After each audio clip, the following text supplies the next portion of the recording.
Hello student, स्वागत है आपका विक्रम एकेडमी में यूट्यूब चैनल पर।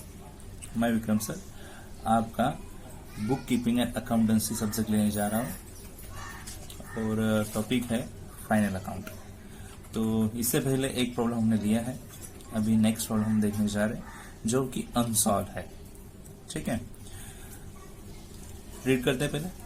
From the following trial balance and adjustment given below of RENA and RT, you are required to prepare trading and profit and loss account for the year ended 31st March 2019 and balance sheet as on that date. Trial balance as on 31st March 2019 is given. Debit balances दिए हैं। Let's see कौन से items कहाँ पे जाएंगे ये हमें देखना है, यहाँ पे नोट करेंगे। परचेस नॉर्मली ट्रेडिंग अकाउंट में जाता है तो इसीलिए टी। सन्ड्री डेटर्स एसेट्स होते हैं इसीलिए ए। सेल्स रिटर्न सेल से लेस होता है, less from sale. Opening stock trading में आता है, जगह फिक्स है। ठीक है, बैड डेब्ट्स जाता है प्रॉफिट एंड लॉस में। लैंड एंड बिल्डिंग एसेट है तो एसेट में जाएगा। फर्नीचर एसेट है तो एसेट में जाएगा। डिस्काउंट ये खर्चा है, एक्सपेंसेस है। डेबिट साइड में खर्चे होते हैं, डेबिट साइड में या तो एसेट या फिर एक्सपेंसेस होंगे और ये एक्सपेंसेस है और एक्सपेंसेस जाते हैं प्रॉफिट एंड लॉस में। रॉयल्टीज जो स्पेशल एक्सपेंसेस है तो इसलिए ट्रेडिंग में रखना पड़ेगा। रेंट ये भी एक्सपेंसेस है, डेबिट साइड में एक्सपेंस आएंगे या तो एसेट्स, तो ये प्रॉफिट एंड लॉस में जाएगा। सैलरीज है ये भी प्रॉफिट एंड लॉस में जाएंगी। वेजेस ये ट्रेडिंग का खर्चा है, ट्रेडिंग में जाएगा। ठीक है, इंश्योरेंस जाता है प्रॉफिट एंड लॉस में, ये भी खर्चा ही है। ड्राइंग जाएगी कैपिटल अकाउंट्स के डेबिट में, दोनों पार्टनर्स की। Cash at bank and cash in hand ये बैलेंसेस है और ये बैलेंसेस एसेट्स में रखने पड़ेंगे। तो इस तरह से कैटेगराइजेशन किया है हमने।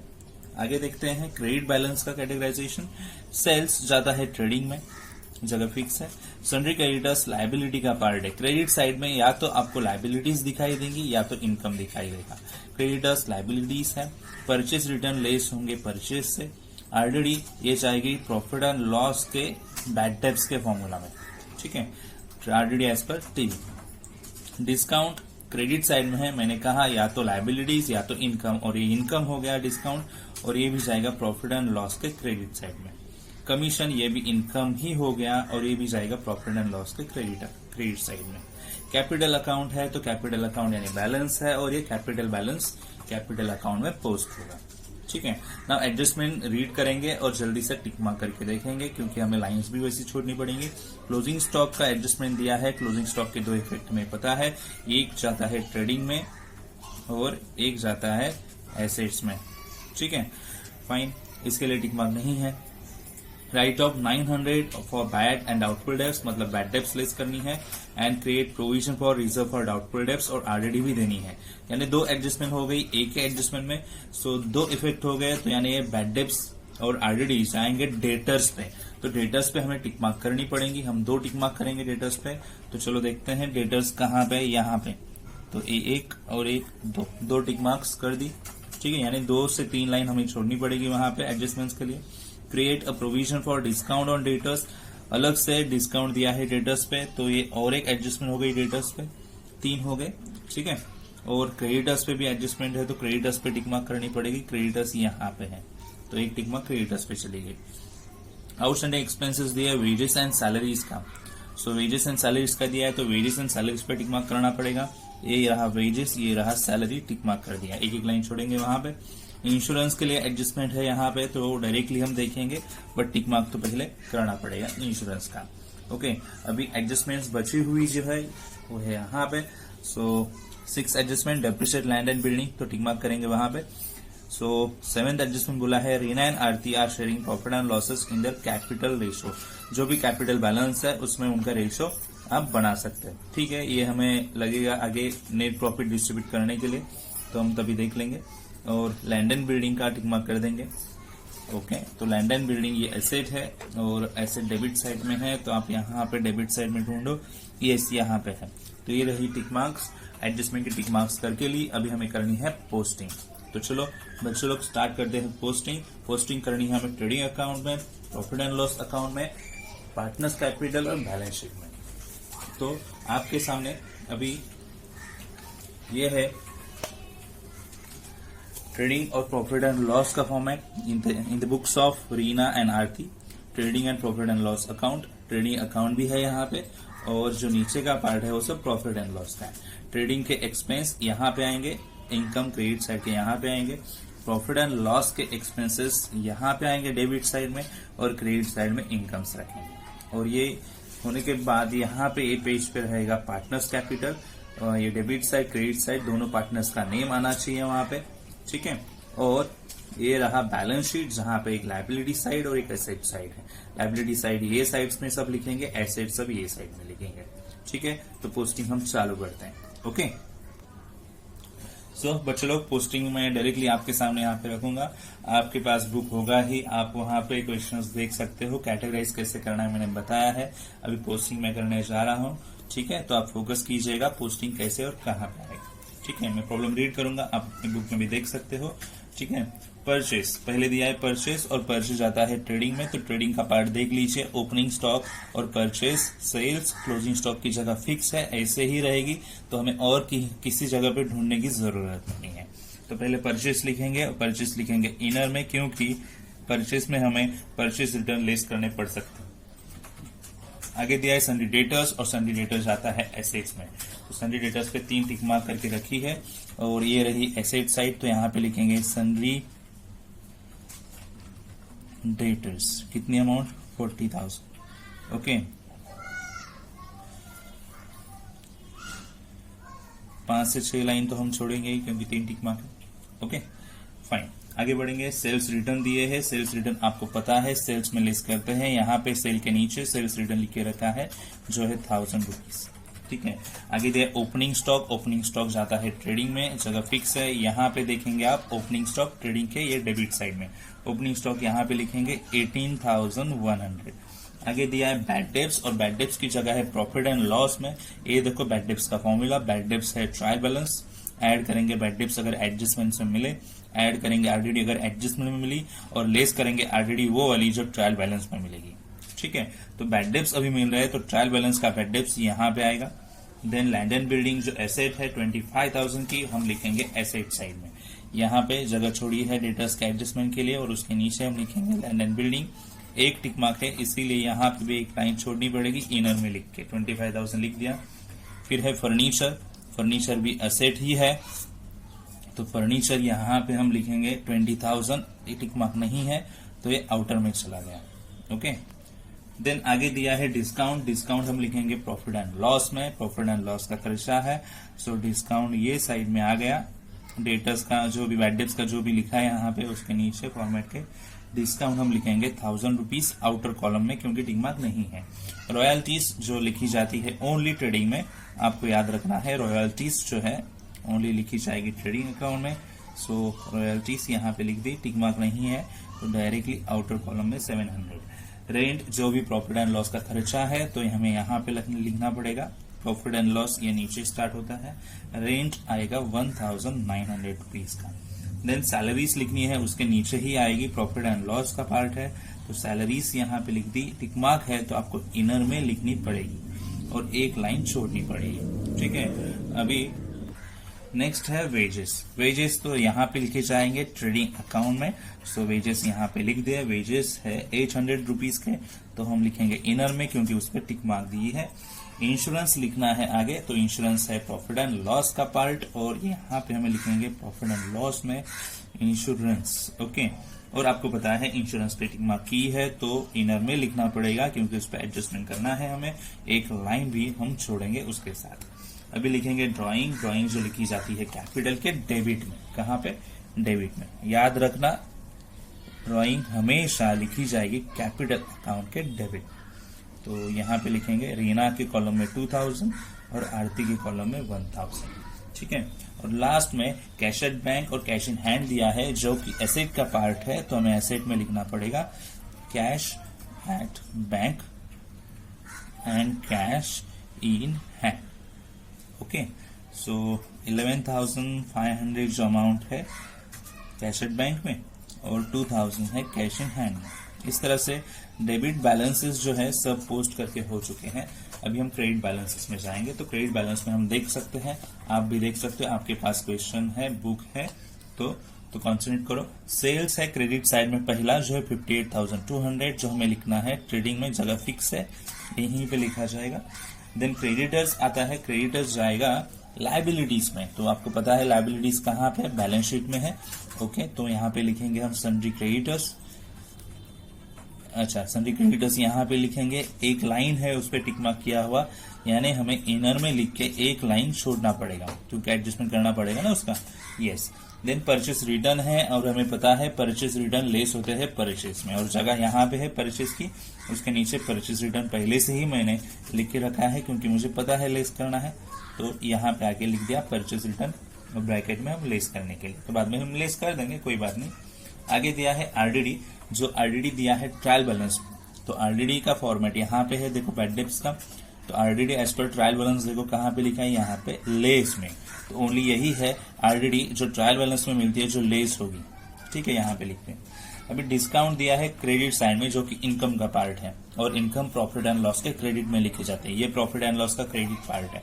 तो यहाँ पे लिखेंगे बाय, ऊपर थोड़ी जगह छोड़ दिया मैंने, बाय डिस्काउंट। ओके, तो डिस्काउंट 250 रुपीज आउटर कॉलम में जाएगा। ओके, देन कमीशन दिया है, कमीशन भी लिया हुआ ही है, इनकम ही है, और इसीलिए डिस्काउंट के नीचे ही लिखेंगे कमीशन। कितना है कमीशन? 250। अच्छा, बाय मिस्टेकली मैंने ऊपर 250 लिखा है, जो ओनली 50 है, डिस्काउंट 50 है, कमीशन 250 है। और अभी कैपिटल के बैलेंसेस लिखने हैं। कैपिटल के बैलेंस है जो हमें लिखने हैं कैपिटल अकाउंट में, क्रेडिट साइड में। ओके, यहाँ पे तो आरती के कॉलम में 50,000 जाएगा, नहीं 30,000 जाएगा,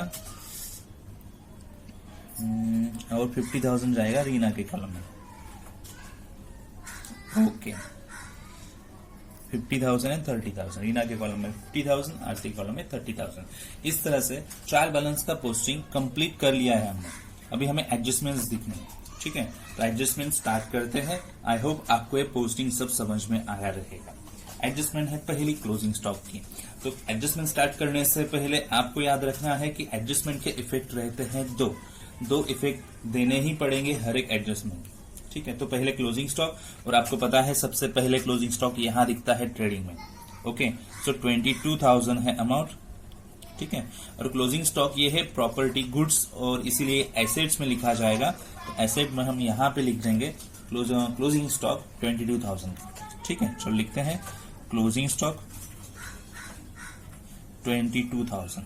ओके, लिख दिया। पहली एडजस्टमेंट हो गई, दो इफेक्ट कर दिए। अभी हमें है दूसरी एडजस्टमेंट करनी, जो है 900 बैड डेब्ट्स दिए हैं, और रिजर्व फॉर डाउटफुल डेब्ट्स भी दिए हैं 1000।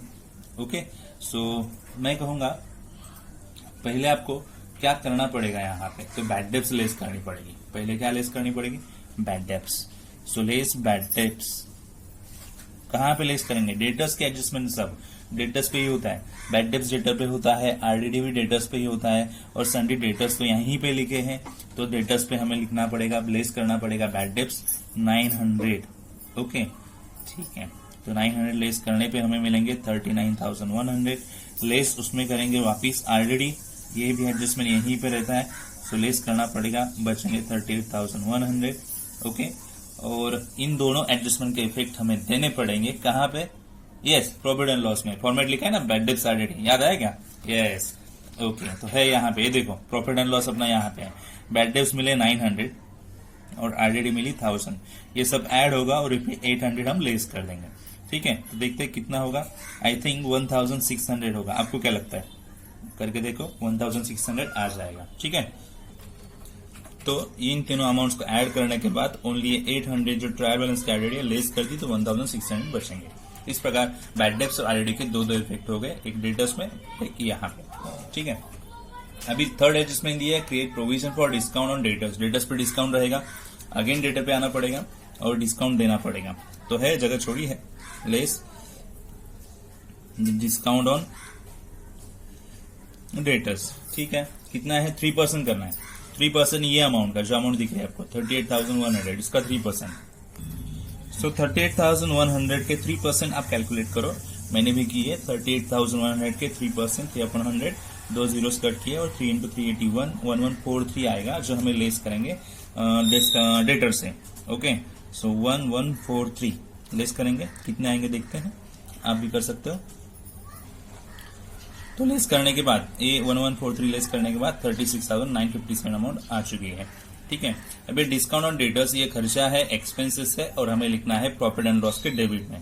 ओके, डिस्काउंट दिया है डेटर्स पे, तो ये खर्चा है, हमें लिखना पड़ेगा प्रॉफिट एंड लॉस के डेटर्स डेबिट अकाउंट में। ठीक है, तो चलो लिखते हैं। तो प्रॉफिट एंड लॉस में हमें ऑलरेडी डिस्काउंट लिख चुके थे 1000 रुपीज, बट अभी कोई बात नहीं, हम अलग से लिखेंगे, यहाँ पे भी एडजस्ट कर सकते थे। तो यहाँ पे लिखेंगे डिस्काउंट ऑन डेटर्स, कितना आएगा 1143। ओके, साथ ही साथ क्रेडिटर्स पे भी डिस्काउंट दिया है, क्रेडिटर्स पे दिया है 5%, तो यहाँ पे हम करेंगे लेस डिस्काउंट। ओके, कितना 5%, तो आप 5% काउंट कर सकते हो यहाँ पे कैलकुलेशंस जैसे वो किया था, और यहाँ पे ले सकते हैं। ठीक है, तो क्रेडिटर्स पे डिस्काउंट मिले हैं यहाँ पे 1285, जो हमें लिखने हैं कहाँ पे प्रॉफिट एंड लॉस में। अभी ये देखो, ये जो सन्टी क्रेडिटर्स पे जो डिस्काउंट रहता है वो हमारा इनकम है, और ये इनकम साइड में जाना चाहिए। डिस्काउंट ऑन डेटर्स जो मिला वो एक्सपेंसेस रहता है, इसलिए वो डेबिट में लिखे हैं हम। अब ये क्रेडिटर्स पे जो है वो इनकम रहता है हमारे लिए, और ये क्रेडिट में लिखा जाएगा, यानी प्रॉफिट एंड लॉस के क्रेडिट साइड में। ठीक है, तो ये देखो यहाँ पे लिखेंगे बाय डिस्काउंट ऑन क्रेडिटर्स, यहाँ पे भी एडजस्ट कर सकते थे हम, बट हमने अलग से लिया है 1285। ठीक है, तो ये हो गए दो एडजस्टमेंट, डेटर पे डिस्काउंट और क्रेडिटर पे डिस्काउंट। अभी आउटस्टैंडिंग एक्सपेंसेस का एडजस्टमेंट है वेजेस पे और सैलरी पे। तो वेजेस पे कितना है 700 का आउटस्टैंडिंग है, और आउटस्टैंडिंग हमेशा ऐड होता है वो पर्टिकुलर आइटम में। तो वेजेस का है तो वेजेस में ऐड कर देंगे, यहाँ पे लिखेंगे ऐड आउटस्टैंडिंग वेजेस, हमेशा ऐड होगा आउटस्टैंडिंग। 700 है तो 1500 हो जाएगा। और सैलरीज दिया है 800 आउटस्टैंडिंग, और सैलरीज है यहाँ पे आउटस्टैंडिंग ऐड होता है, आपको पता है, याद रखना है आपको। ओके, 3800 हो जाएगा। और आउटस्टैंडिंग एक्सपेंसेस हमेशा लायबिलिटी रहती है, इसलिए दूसरा इफेक्ट जो है दोनों का, वेजेस का और सैलरी का, हमें लिखना पड़ेगा कहाँ पे, लायबिलिटीज में। ओके, तो लायबिलिटीज है ना, आउटस्टैंडिंग देना बाकी है, तो आउटस्टैंडिंग एक्सपेंसेस ऐसा हेडिंग देके हम लिखेंगे सैलरी का 800 रुपया और वेजेस का 700 रुपया। ओके, सो 1500 हो जाएगा। ठीक है, तो ये भी एडजस्टमेंट के दो इफेक्ट हो गए। देखो किस तरह से किए हैं। अभी हमें करना है इंश्योरेंस के एडजस्टमेंट। इंश्योरेंस जो है 15 महीनों के लिए दिया है 1 अप्रैल 2018 से। ओके, 15 महीनों के लिए। सो अप्रैल से हमारा पीरियड जो है, यहाँ पे वर्किंग करते हैं, चलो अप्रैल से हमारा पीरियड मार्च तक का ही है, ईयर का जो है 12 मंथ्स का, और एक्चुअली दिया है 15 मंथ्स का, यानी 15 मंथ्स पेड किए हैं, यानी 3 मंथ्स एक्स्ट्रा दिए, बराबर। 12 मंथ्स का हमें चाहिए, अप्रैल से लेकर मार्च तक हम 12 मंथ्स ही काउंट करेंगे, तो 3 मंथ्स एक्स्ट्रा दिए जो फ्यूचर पीरियड के है, जिसे हम कहेंगे प्रीपेड। कितना 3 मंथ्स का प्रीपेड है। तो चलो कैलकुलेट करते हैं 3 मंथ्स का प्रीपेड। तो इंश्योरेंस की अमाउंट आप देख लो कितनी है 1500, 3 मंथ्स का प्रीपेड, और टोटल मंथ है 15। टोटल मंथ्स ही लेने पड़ेंगे, और 3 मंथ्स लेंगे क्योंकि प्रीपेड अमाउंट ही हमें चाहिए जो लेस करनी है। ओके, सो वो हो जाएगी 300। कितनी हो जाएगी 300 प्रीपेड जो फ्यूचर पीरियड के लिए पेड किया है उसे प्रीपेड बोलेंगे, और प्रीपेड हमेशा लेस होता है, तो प्रीपेड लेस करेंगे इंश्योरेंस में। कितना 300 रुपए का, जो एक्स्ट्रा अलग से पेड किया है फ्यूचर पीरियड का, वो प्रीपेड होगा।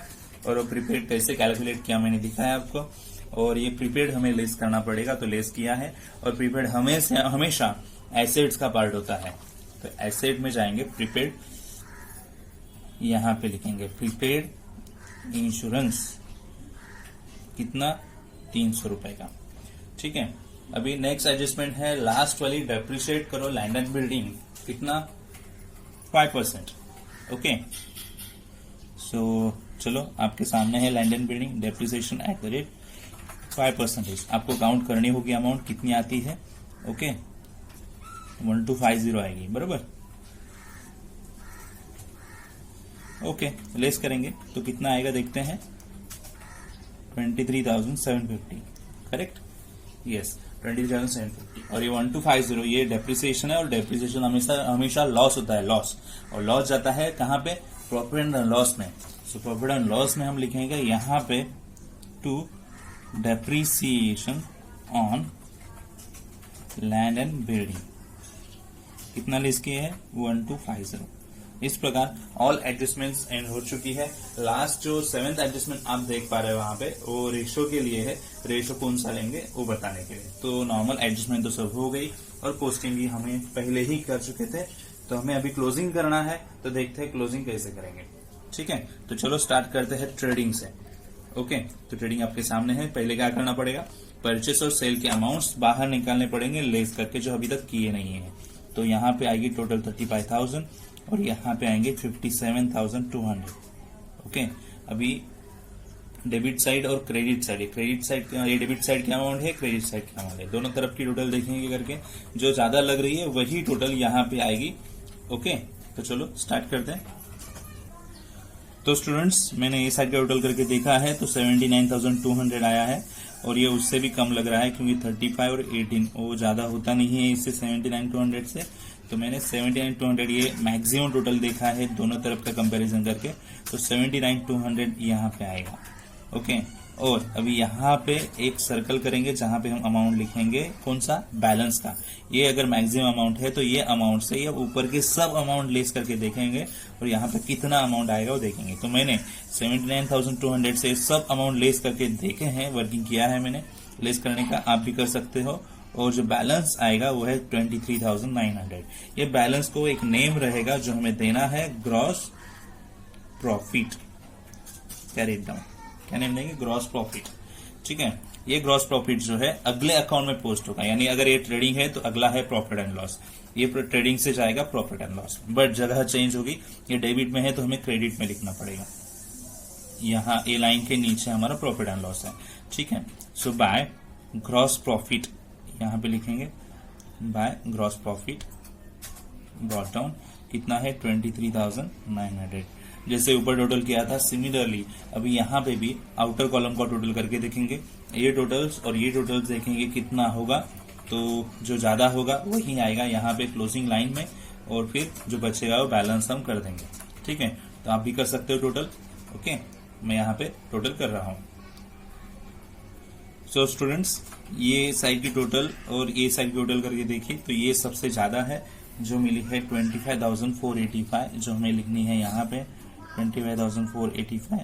ओके, इस तरह से लाइन्स ये है, यही लाइन यही मैक्सिमम है टोटल, तो यहाँ पे लेंगे 25,485 और ऊपर के सब अमाउंट लेस करके देखने के बाद ये अमाउंट से, ये अगर मैक्सिमम अमाउंट है तो ऊपर के सब अमाउंट्स लेस करेंगे जो आउटर कॉलम में है। ठीक है, तो सब अमाउंट लेस करने के बाद जो यहाँ पे बचेगा वो हम यहाँ पे लिख देंगे जो है। तो मैं यहाँ पे लिख रहा हूँ, आप भी कर सकते हो अपने यहाँ पे। ठीक है, इसे क्या कहना पड़ेगा, तो इसे कहना पड़ेगा नेट प्रॉफिट। क्या कहना पड़ेगा, नेट प्रॉफिट। यस, तो यहाँ पे बोलेंगे to net profit carry down, और जो कि ट्रांसफर होगा दो पार्टनर्स के बीच में। दो पार्टनर्स कौन है, रीना एंड आरती। ओके, तो उनका रेशो क्या है, वो रेशो में दोनों अमाउंट्स हम डिस्ट्रीब्यूट कर देंगे। तो उनका रेशो है कैपिटल का, ऐसे बोला है कैपिटल का। सो 50,000 एंड 30,000 ऐसे दो अमाउंट्स थी। मैं यहाँ पे जस्ट करके दिखाता हूँ आपको, 50,000 30,000 दोनों का रेशो कैपिटल के अमाउंट पे करना है। तो 5:3 रेशो आएगा और ये रेशो से हमें ये अमाउंट डिवाइड करनी है। सो क्या करेंगे, 13,592 अमाउंट लेंगे।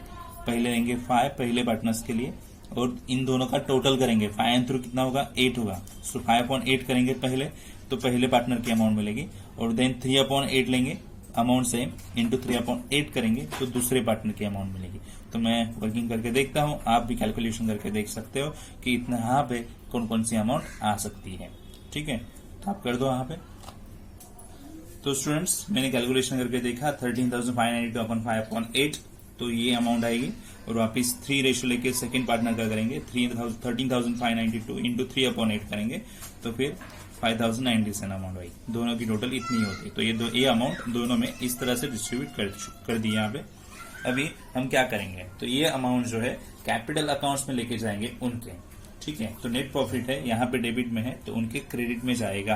तो उनके क्रेडिट में जाएगा, तो चलो क्रेडिट में पोस्ट करते हैं। पार्टनर्स कैपिटल अकाउंट यहाँ पे है, हम यहाँ पे लिखेंगे क्या, बाय नेट प्रॉफिट ओके, लिख दिया। अमाउंट्स लेंगे, क्या है 8495 पहले पार्टनर के लिए और दूसरे पार्टनर के लिए 5097। ओके, अभी कैपिटल अकाउंट हमें क्लोज करना पड़ेगा, बराबर। तो चलो यहां से टोटल लेते हैं 58,495 और 35,097। यही अमाउंट ज्यादा है, इधर तो है ही नहीं है ज्यादा, तो वही अमाउंट यहाँ पे लाएंगे। मैक्सिमम अमाउंट एक ही लाइन में लिखेंगे दोनों साइड में। ओके, अभी ये अमाउंट से ऊपर वाली अमाउंट लेस करने के बाद बचेगा वो रहेगा बैलेंस। 58,000 से माइनस करेंगे तो 56,495 आनी चाहिए। 35,000 से अगर लेस करेंगे तो 34,097 ये अमाउंट आनी चाहिए। और इसे फाइनली हम बोलेंगे बैलेंस। क्या बोलेंगे? Balance carry down. जैसे यहाँ पे बैलेंस ब्रॉट डाउन था तो यहाँ पे बैलेंस कैरी डाउन आया, क्लोजिंग में मिलता है उसे कैरी डाउन बोलना पड़ेगा। अब ये अमाउंट्स हम लेंगे कहाँ पे? बैलेंस है तो बैलेंस शीट में जाना चाहिए, तो यहाँ पे नाम पहले से ही मैंने लिख के रखे हैं। और आपको यहाँ पे अमाउंट लेने 56,495 एंड 34,097। ओके, अभी टोटल करके यहाँ पे लेंगे। ओके, तो स्टूडेंट्स इसका टोटल यहाँ पे ये आया है 90,592। अभी लास्ट फाइनल स्टेज पे हम पहुंच चुके हैं। तो लाइबिलिटीज का ये आउटर कॉलम और एसेट्स का ये आउटर कॉलम, इनकी टोटल करके देखेंगे और ये टोटल यहाँ पे हम लिखेंगे। तो चलो ये साइड की टोटल क्या आता है यहाँ पे लिखेंगे और ये साइड की टोटल क्या आती है यहाँ पे लिखेंगे। आप भी कर सकते हो, आपके यहाँ पे टोटल मैं यहाँ पे कर रहा हूँ। ओके, तो स्टूडेंट्स ये साइड की टोटल आती है 1,16,007 और ये साइड की भी टोटल आती है उतनी ही, यानी दोनों तरफ का बैलेंस इक्वल हो गया, मैच हो गया। तो इसे ही हम कहेंगे टैली होना। और फिर ये प्रॉब्लम हमने टैली करके देखा है, तो यहाँ पे ये प्रॉब्लम एंड हो जाता है। आपको सब पोस्टिंग, एडजस्टमेंट्स और क्लोजिंग कैसे करना है समझ में आया या नहीं आप देखो, और आप मुझे बता सकते हो कमेंट सेक्शन में अगर कुछ डाउट रहेगा। ठीक है, तो आपको अगर वीडियो पसंद आया है, प्रॉब्लम समझ में आया है, तो आप लाइक कर सकते हो, वीडियो शेयर भी कर सकते हो। और चैनल सब्सक्राइब नहीं किया है तो प्लीज सब्सक्राइब कीजिएगा, क्योंकि आगे हम ऐसे ऐसे बहुत सारे प्रॉब्लम सॉल्व करने वाले हैं और आपको हेल्प करने वाले हैं। तो ठीक है, मिलते हैं नेक्स्ट वीडियो में, तब तक के लिए गुड बाय, टेक केयर।